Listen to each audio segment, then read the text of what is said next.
Gleðilega páska, kæri söfnuður. Við skulum byrja þessa stund með því að signa okkur og segja í nafni Guðs Föður og Sonar og Heilags Anda. Amen. Við skulum biðja. Drottinn, hversu dásamlegur er kærleikur þinn sem sigrar allt og endurleysir. Hversu undursamleg er vonin sem þú gefur okkur með upprissu þinni. Hún endurnýjar og veitir innblástur og huggun. Hversu hrífandi er sannleikurinn þinn sem leysir, umbreytir og byggir upp. Við lofum þig nú þegar við minnumst þess, þegar að kærleikur þinn sigraði, þegar að þú steigst úr gröfinni, sigraðir dauðan og sendir heiminum fyrirgefningu þína. Í hvert sinn sem við upplifum þennan dag, upprisunar, lyftir þú okkur á braut vonar og gefur okkur hlutdeild í eilífðinni. Synd okkar breiskleiki og myrkur hverfa þegar að ljós þitt skín og friður þinn fyllir líf okkar. Við þökkum þér fyrir þessa ótrúlegu gjöf sem þú hefur gefið okkur með upprissu þinni. Amen.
Heyrum heilagt guðspjall sem skrifað stendur hjá Jóhannesi guðspjallamanni. Fyrsta dag vikunar kemur María Magdalena til grafarinnar svo snemma að enn var myrkur og sér steininn tekinn frá gröfinni. Hún hleypur því og kemur til Símonar Péturs og hins lærisveinsins sem Jesús elskaði og segir við þá: Þeir hafa tekið drottinn úr gröfinni og við vitum ekki hvar þeir hafa lagt hann. Pétur fór þá út og hinn lærisveinin og þeir komu til grafarinnar. Þeir hlupu báðir saman, en hinn lærisveinninn hljóp hraðar, fram úr Pétri og kom á undan að gröfinni. Hann laut inn og sá línblæjurnar liggjandi, en fór samt ekki inn. Nú kom líka Símon Pétur á eftir honum og fór inn í gröfina. Hann sá línblæjurnar liggja þar og sveitadúkinn sem verið hafði höfuð hans. Sveitadúkurinn lá ekki með línblæjunum, heldur sér, samanvafinn á öðrum stað. Þá gekk einnig inn hinn, lærisveinninn, sem komið hafði til grafarinnar. Hann sá og trúði. Þeir höfðu ekki enn skilið ritninguna, að hann ætti að rísa upp frá dauðum. Síðan fóru lærisveinarnir aftur heim til sín. Þannig hljóðar hið heilaga guðspjall. Lof sé þér Kristur.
Ég get seint talist til þeirra sem að horfa með nostalgíu til 8. og 9. áratugar síðustu aldar.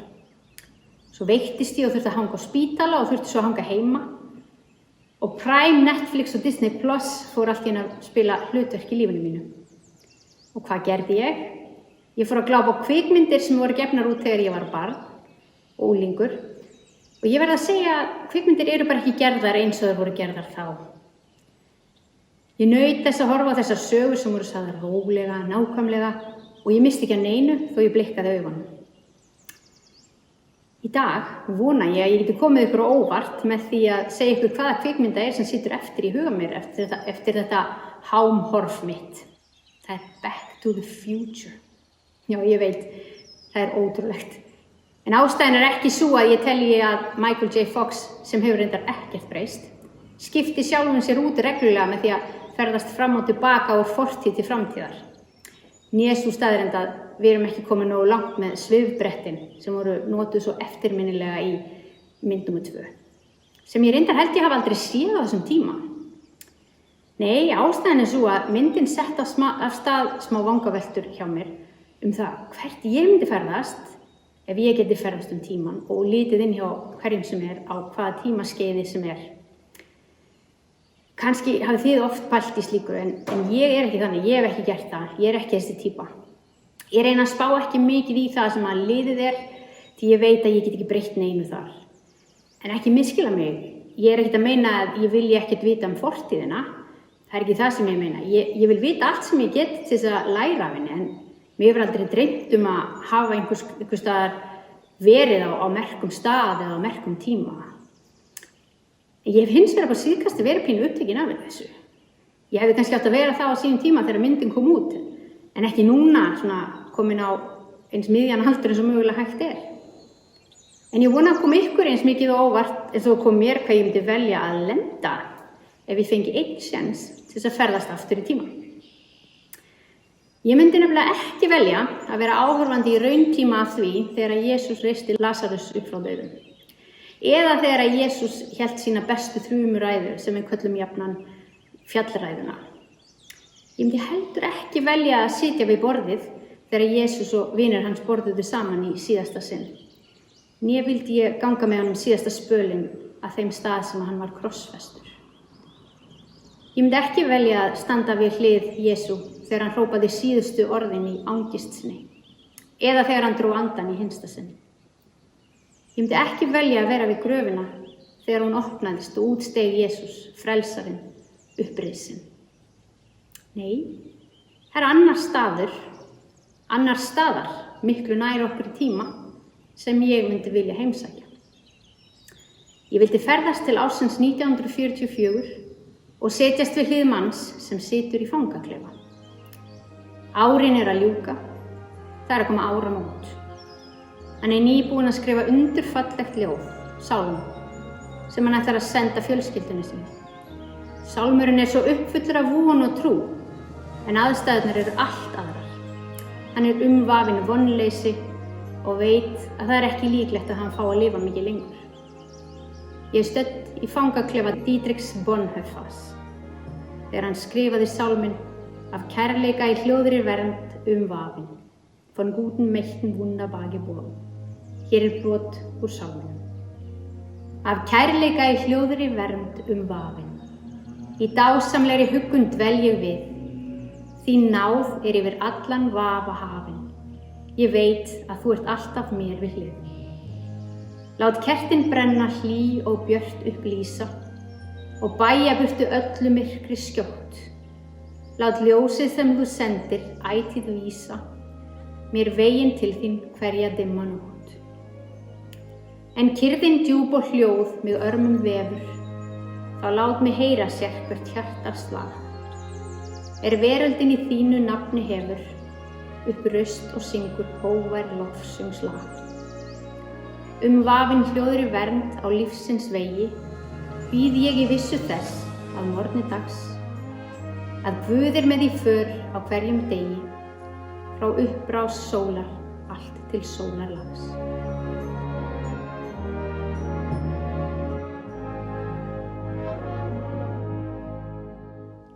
Nú grunar mig að mörg ykkar séu að spá í það hver í ósköpunum Dietrich Bonhoeffer var.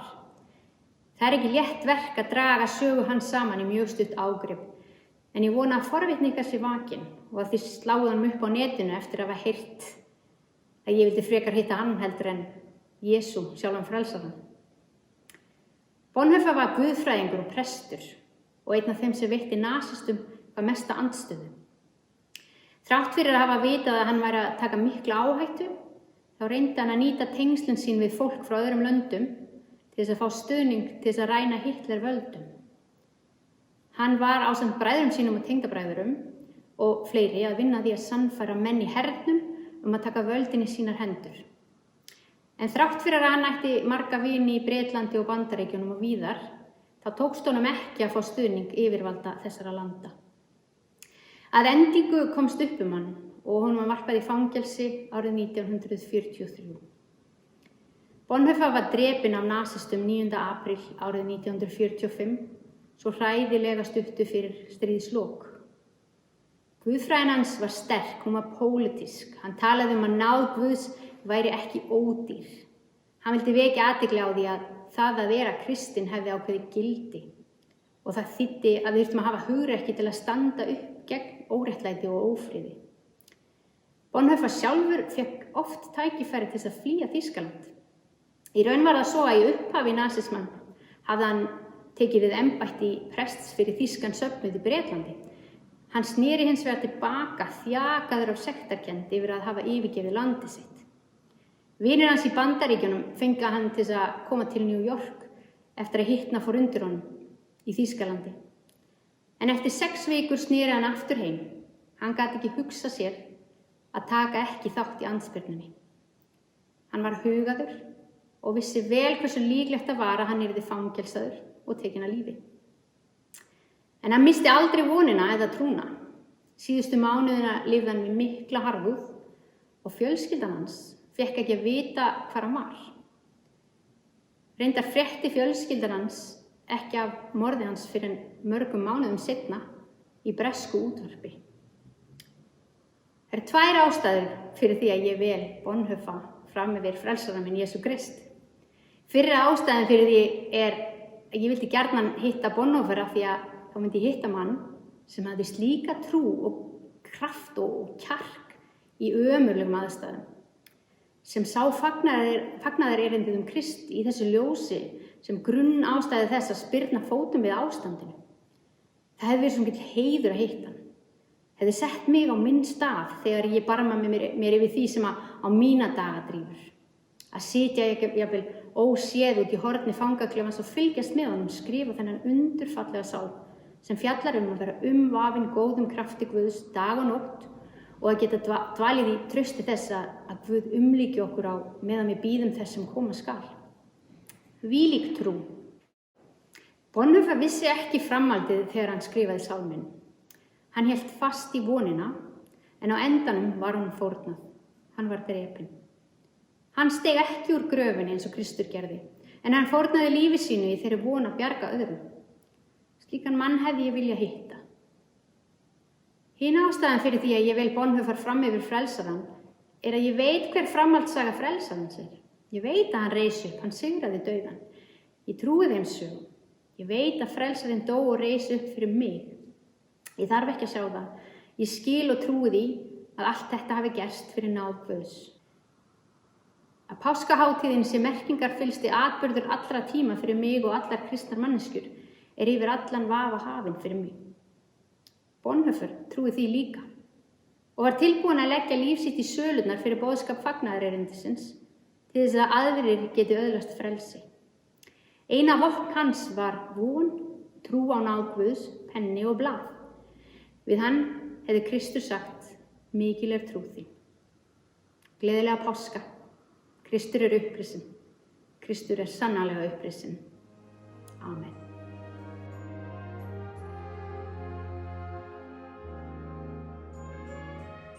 Skulum biðja. Vernda okkur Guð í skugga náðar þinnar á þessum tíma óvissu og uppnáms. Styrk þau sem eru óttaslegin og kvíðin og lyftu þeim sem eru djúpt niðri. Svo að við getum glaðst í huggun þinni fullvissum að ekkert getur aðskilið okkur frá kærleika þínum. Fyrir Jesú Krist drottinn vor. Guð samkenndarinnar, ver nálægur þeim sem eru veik, hrædd og ein. Ver huggari þeirra í einverunni, von þeirra í kvíðanum, ljós þeirra í myrkrinu. Fyrir Jesú Krist sem þjáðist einn á krossinum, en lifir með þér og ríkir í dýrð þinni að eilífu. Amen. Drottinn blessi þig og varðveiti þig. Drottinn láti sína ásjónu lýsa yfir þig og sé þér náðugur. Drottinn upplyfti sínu augliti yfir þig og gefi þér frið í Jesú nafni. Amen.